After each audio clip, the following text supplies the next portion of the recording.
E aí, pensa só no seu filme preferido. Agora, e se eu te dissesse que ele é muito mais do que só entretenimento? Que ali, na tela, rola um verdadeiro campo de batalha de grandes ideias. Pois é, hoje a gente vai mergulhar de cabeça nessa conexão fascinante entre a filosofia e o cinema. A pergunta que vai guiar a nossa conversa é exatamente essa. O que é que acontece quando a arte das imagens em movimento topa de frente com as perguntas mais profundas da nossa existência? É uma pergunta e tanto, e para responder, a gente vai investigar alguns pontos-chave. Para desvendar essa relação, a gente vai seguir um caminho com 5 grandes perguntas. Primeiro, por que raios o cinema precisa de uma filosofia só para ele? Depois, o que faz dele uma arte tão única? A gente vai investigar também quem é o verdadeiro autor por trás das câmeras e por que a gente se emociona tanto com histórias que, no fundo, sabemos que são de mentira. E aí, para fechar, a gente chega na questão principal. Será que um filme pode, ele mesmo, ser um filósofo? Então, vamos lá. Por que criar um campo chamado filosofia do filme? Ué, já não existia a tal da teoria do cinema?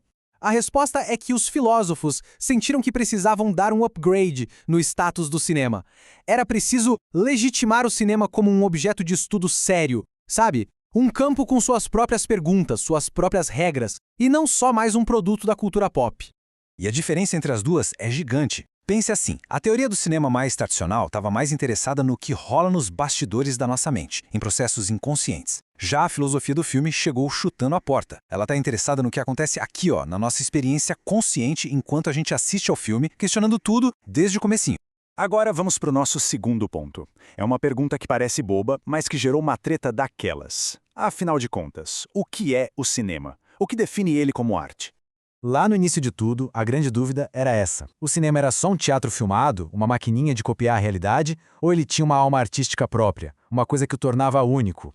E esse debate levou a duas visões, totalmente opostas. De um lado, a gente tinha o Rudolf Arnheim. Para ele, a arte do cinema estava na manipulação da realidade, na edição, na montagem. Ele achava que o cinema mudo era o auge. Já do outro lado, o André Bazin pensava o exato contrário. Para ele, o poder do cinema estava no realismo, na capacidade de mostrar o mundo como ele é, com aqueles planos longos, profundos, tipo nos filmes do Orson Welles. Essa ideia de realismo foi levada a um extremo maluco com a tal da tese da transparência. A proposta dela é radical. Quando a gente vê um filme, não estamos vendo uma imagem do passado. A gente está vendo o próprio passado, literalmente, como se a tela fosse uma janela transparente no tempo. É uma ideia de explodir a cabeça, né? Bom, isso tudo nos leva direto para a terceira questão, a da autoria.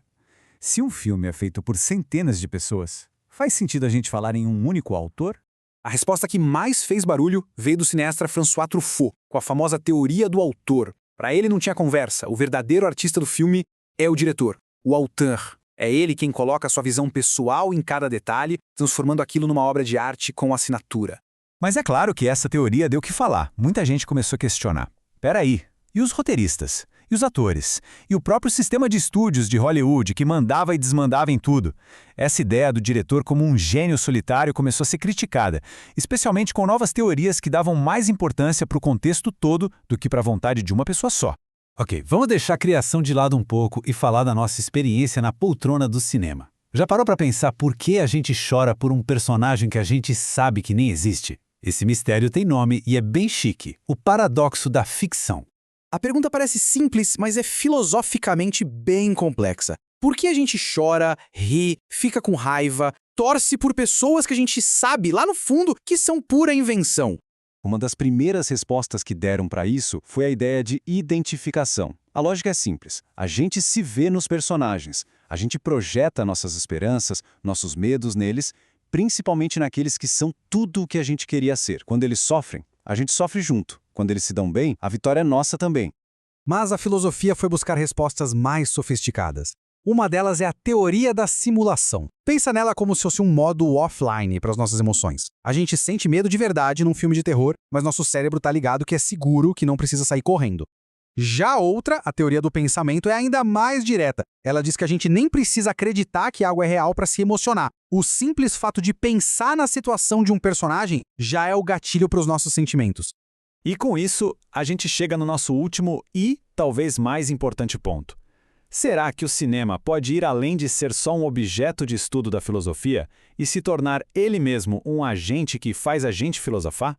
E a ponte perfeita entre a filosofia e o cinema pode ser uma ferramenta que os filósofos usam há séculos, a tal da experiência de pensamento. Sabe quando a gente pensa, e se tal coisa acontecesse? Então, eles criam cenários imaginários para testar ideias.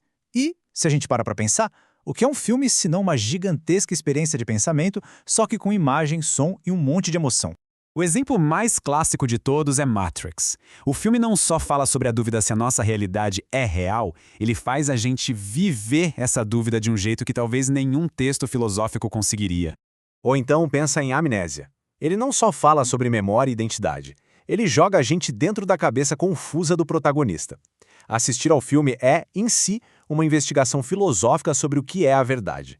E o que dizer de Brilho Eterno de uma Mente Sem Lembranças? O filme nos joga num dilema ético e emocional absurdo. Se desse para apagar as memórias de um amor que acabou, seria a coisa certa a se fazer? O que sobraria de nós mesmos? Isso é filosofia pura, na sua forma mais poética. Então, a gente chega no ponto central. O cinema não é só uma fuga da realidade. Muitas vezes, ele é um portal, um atalho direto para as perguntas mais cabeludas que definem a gente como ser humano. E para terminar, fica aí essa pulga atrás da orelha. Quando um filme bagunça as nossas certezas e força a gente a pensar, quem é que está filosofando de verdade? É a pessoa que criou aquilo tudo? Ou é quem está ali, vivendo a experiência e sendo transformado por ela? A resposta? Bom, talvez ela esteja na própria magia do cinema.